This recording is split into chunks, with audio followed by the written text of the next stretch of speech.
Hello, I'm Sheryl McCarthy of the City University of New York. Welcome to One to One.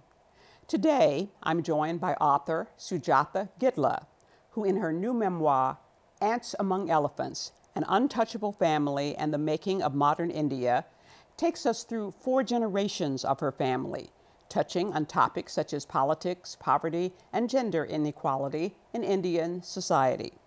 When she was growing up, untouchables were the lowest of the low in a class system that was as complex as it was oppressive.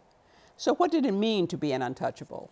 And what does it mean now, nearly 70 years after the classification was legally abolished? The book has just been published by Farrar, Straus and Giroux. Welcome. Thank you.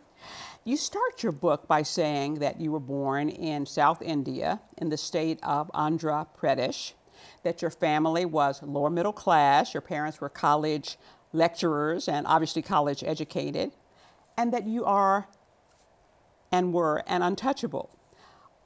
It just seems, I got very confused by that because if you are middle class, if you are college educated from college educated parents, how can you be an untouchable? The untouchability, it doesn't have to do with your education or your skills or anything. It's by birth. It's inherited from your family, and it won't go away until you die. You were born into untouchability and you die in untouchability. That's the case for every caste, not just for untouchables. Really? That was amazing for me to learn. So where does the caste system come from? It's a fixture of Hindu society, correct? Yes. Sort of like a class system that was established, I guess, centuries ago. Yes. And as you said, it was originally built around the kind of work that you did. Tell me about that. What caste you belong to? Caste is mainly characterized by the occupation you have and your purity or pollution level in the caste ladder. So those are the 2 things that characterize caste. For untouchables, it's the menial work and the other work that Hindus consider filthy. That's our traditional inherited job. And we are the most polluting people in the caste ladder, whereas Brahmins are the purest on the top. Okay. And actually, untouchables were outside of the caste system. Yes. They were not, they were outcasts, right. Literally. Exactly. But obviously that has changed because, if untouchables at one time could only do the most filthy work, in emptying the latrines and the toilets, if you can now be a college teacher, that has changed somewhat. Yes. Well, in 1950, they made untouchability illegal, and there were some constitutional guarantees given to untouchables. They're called reservations. They're kind of like affirmative action that give, advantage to untouchables to go to college and get jobs in public sector, that is government-owned institutions and government jobs. Okay, so this was, I guess, 1950, and India became independent in 1948. 1947. So this was one of the changes that you got when India became independent. You also write, to my surprise, that in India, Christians were considered untouchables. Yes. And were looked down on looked through by Hindus. Yes. How did that happen, and is that still the case today? Yes, it is very much the case. The way it happened was under the British, when the British were still ruling India, Western missionaries came to make Christians out of Indians. And they first approached the caste Hindus, but caste Hindus refused to convert because they feared that if they converted to Christianity, they will lose their superior caste status. So the missionaries were left with untouchables to do their conversion. And untouchables were ready to convert because one in Christianity, everybody is supposed to be equal in the eyes of God.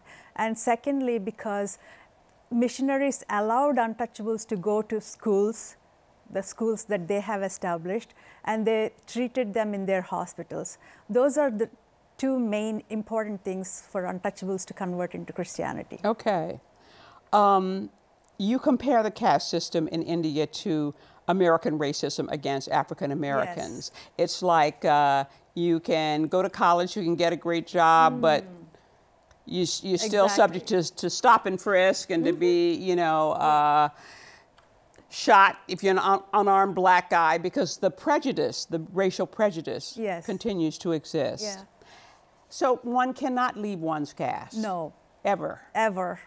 So what does one do? Does one just sort of lie about one's caste, or what does one do? Well, I'll tell you the most recent thing that happened a week ago.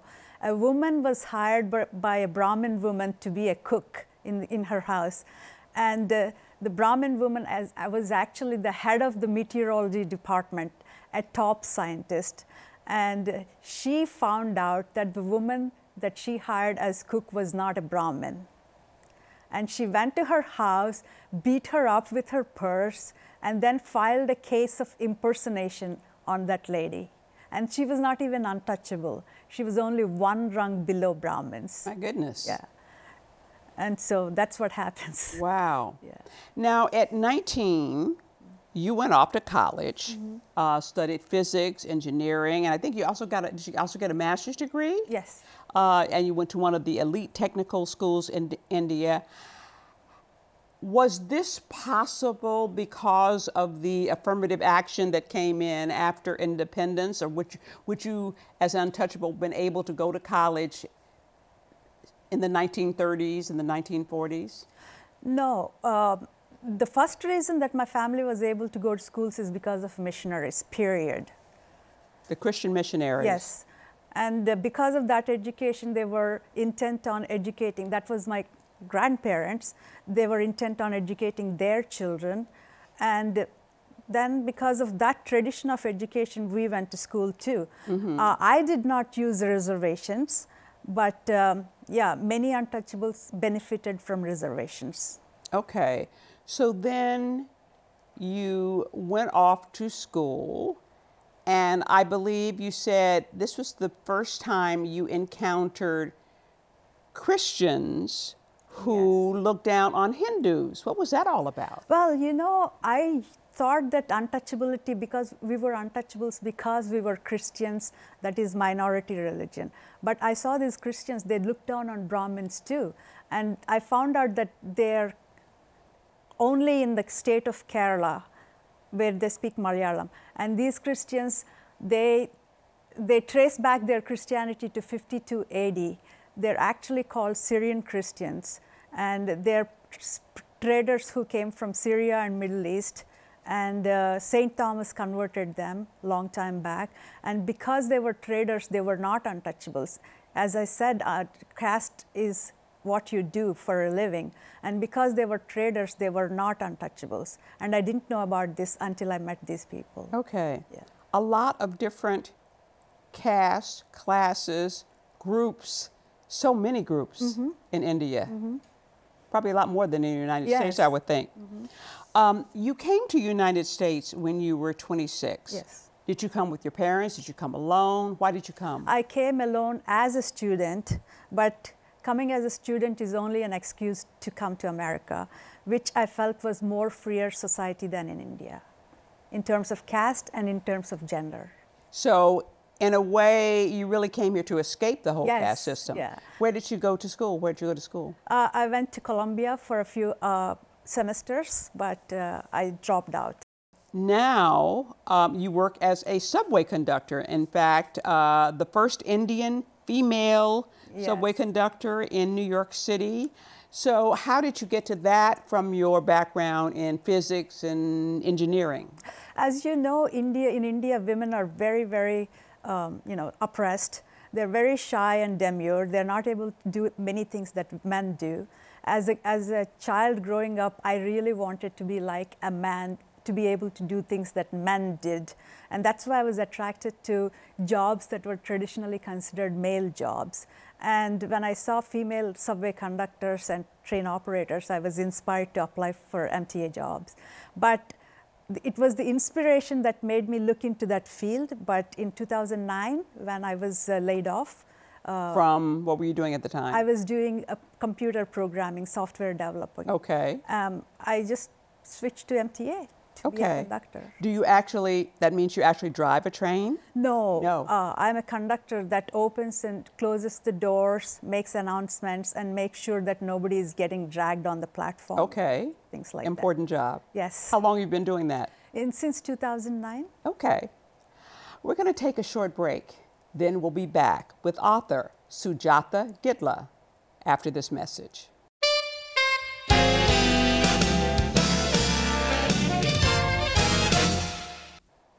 Welcome back to One to One. I'm Sheryl McCarthy of the City University of New York, and I'm talking with Sujatha Gidla, author of Ants Among Elephants, An Untouchable Family and the Making of Modern India. So you come to the United States, you're a student at Columbia. What was it like coming here and being here at first? I was very lonely. The climate is so different from India. I felt miserable. And the only people I knew were Indians, and they weren't treating me well. And it was very bad. They weren't treating you well? No. Why not? Because I'm low caste, because I'm an untouchable. Even here? Yes, not even here, mostly here. You said during the break that one of the first things you did was to look to join the Black Student Union. Yes. Tell me about that. Well, you know, any untouchable who has some knowledge of outside world, some consciousness of their oppression, they do identify with Black people in America. In fact, in 1970s, they had an organization that called itself Dalit Panthers, that is, you know, named after Black Panthers. And I was one of them. I identify with Black people. I see the same oppression against Black people here. Mm-hmm. So I didn't expect to be a Dalit organization here. So the best thing for me to do was to join Black Students Union. That was what I was thinking. And what was that experience like? Did they welcome you?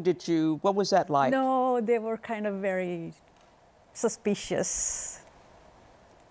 I mean, I guess like it's because we know about Blacks in America because you're a big country, but we don't know about you. We don't know about you. Yeah. And it's interesting that you would choose to join the Black Student Organization because one of my observations and what I've heard from other Black people is that Indians who come here tend to feel superior to American mm-hmm. Blacks. You know, they want to identify, like many immigrants, they want to identify with the upper classes exactly. who are white yeah. and look down on the lower classes who are Black. Right. And that, you know, Black people I have heard sometimes feel they get more discrimination against Asians mm-hmm. than against American whites. Of course, yeah. You know, in my opinion, in the whole world in the world as a whole, and especially in America, the lowest people that are considered the lowest are Black people. They are the prototypical, you know, the inferior class. And that's why the Indians look at them like that. I mean, for them, it's same as untouchables. Very interesting. Yes. Very interesting. They call them kallus. It's a word for Black. A derogatory word for Black. Kallu.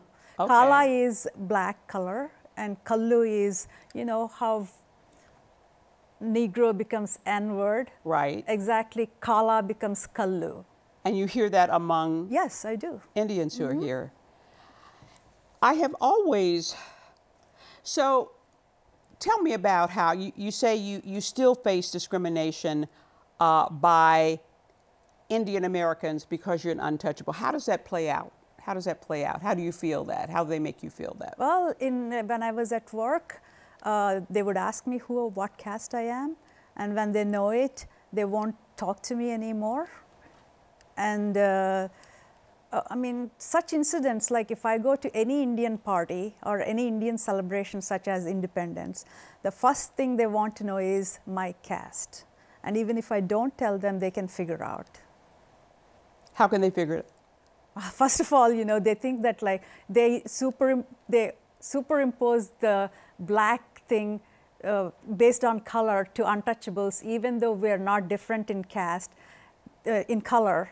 They think that untouchables are black, and I happen to be black. And I'm a Christian. Christian is automatically untouchable. Okay. And I don't know their rituals.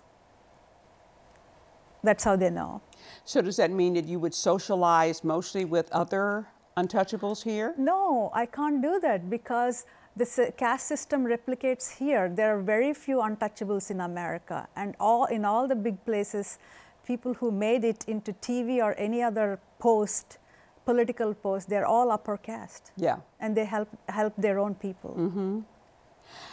I've always thought of Nehru, the first prime minister of India, as a kind, and I think it's common in the United States, as a kind of hero, a sort of Nelson Mandela of... that is too much of an honor for Nehru. To the Indian people. Yeah. But apparently, you didn't think that much of him, your famous uncle didn't think that much of him, and independence from Great Britain did not necessarily bring the reforms that you were expecting. Tell me about that. Well, Nehru is a Brahmin, the highest Brahmin, and he hated untouchables. And he was also, the biggest thing with Nehru is national integrity, meaning that everybody should be together no matter what.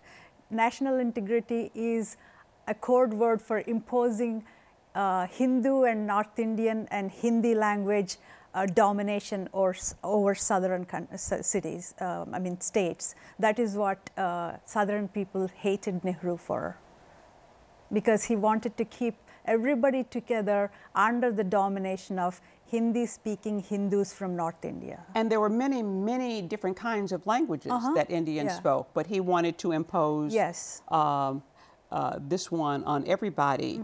And it seems that his military seemed to have fought the revolutionaries who were trying to overthrow, and there was, in your book, I first learned that there was a system of where many, many Indians were like peasants in the British system, and they worked for these wealthy landowners, and they often worked for free, and like most peasants, they rose up in revolt, and Nehru tried to put down those revolts. Well, Nehru was for independence for India from the British, but he wanted to keep the class, social stratification intact, and that's why he did not like peasants revolting for better life. And the second thing he was interested in was that particular area was under the rule of a prince, and he wanted to annex that place to Indian Republic. Which area are we talking about? It's state of Hyderabad. Okay. Under the Muslim ruler called Nizam. And Nizam wanted to be independent after the British left.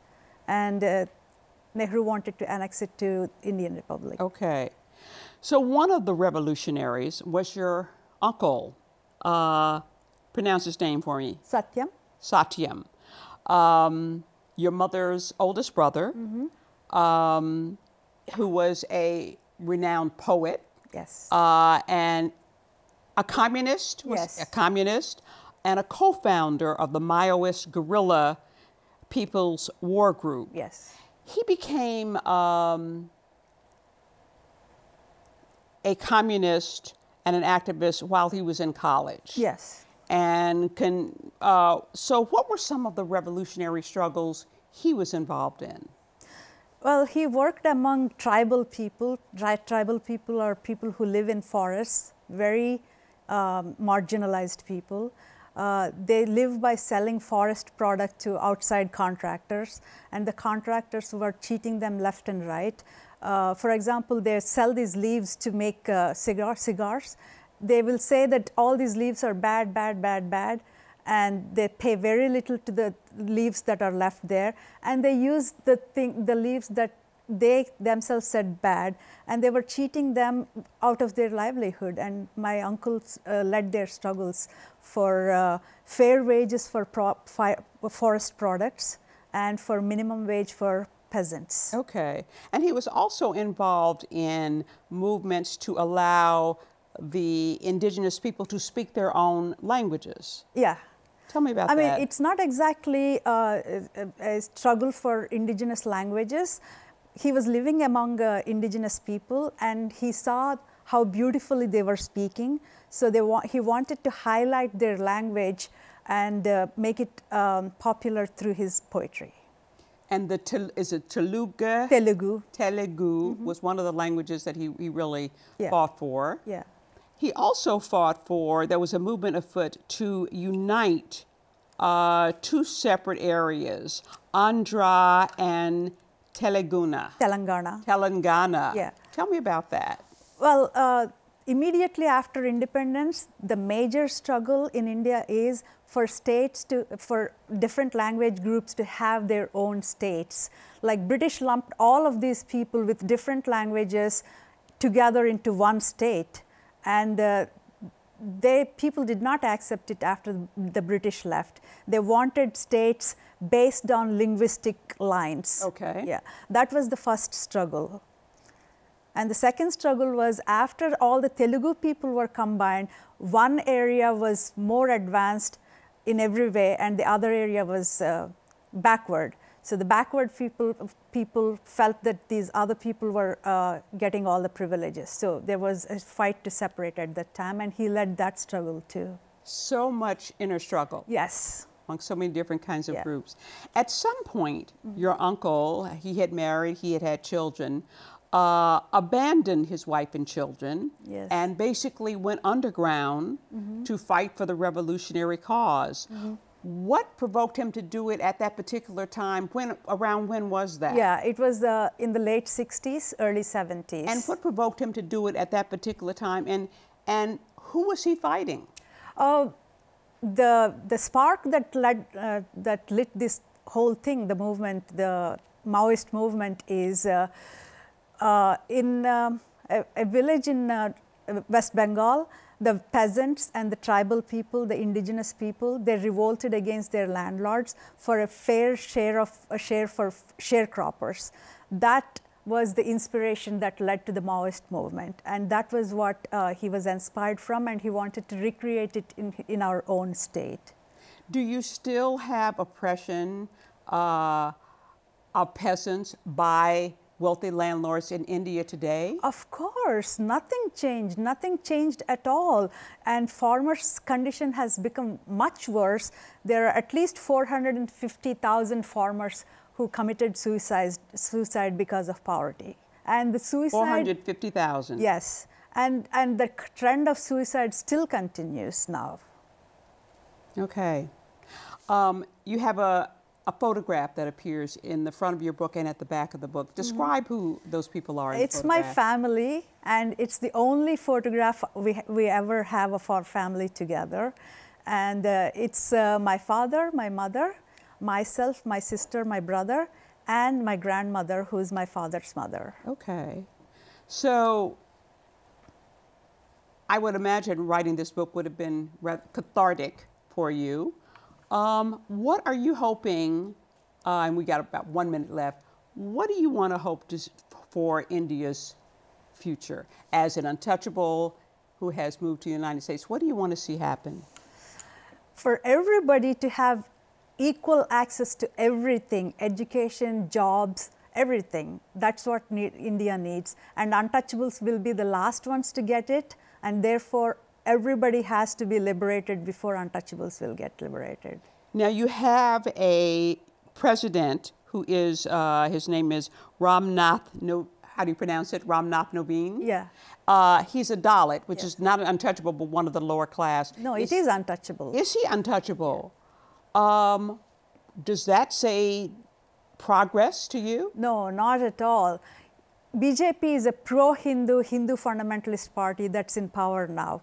And in order to win Dalit untouchable vote next time, they wanted to show that they're doing something for the untouchables. And this man is a fig leaf for the Hindu fundamentalist BJP party. And nobody will believe that this will do anything good for them. It's amazing. I learned so much about I had a very different view of what India had become, and I learned so much about the oppression and the caste system, the class system that continues to exist there. So thank you very much. Thank you for having me. Bringing that to our attention. I'm afraid we're out of time. I want to thank Sujatha Gidla for joining me today. Her book, Ants Among Elephants, An Untouchable Family in the Making of Modern India, published by Farrar, Straus and Giroux, is available both online and in stores. For One to One, I'm Sheryl McCarthy.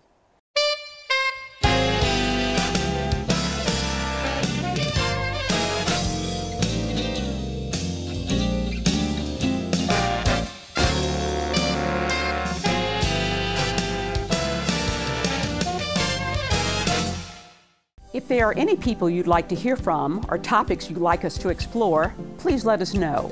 You can write to me at CUNY TV, 365 Fifth Avenue, New York, New York, 10016, or you can go to the website at cuny.tv and click on Contact Us.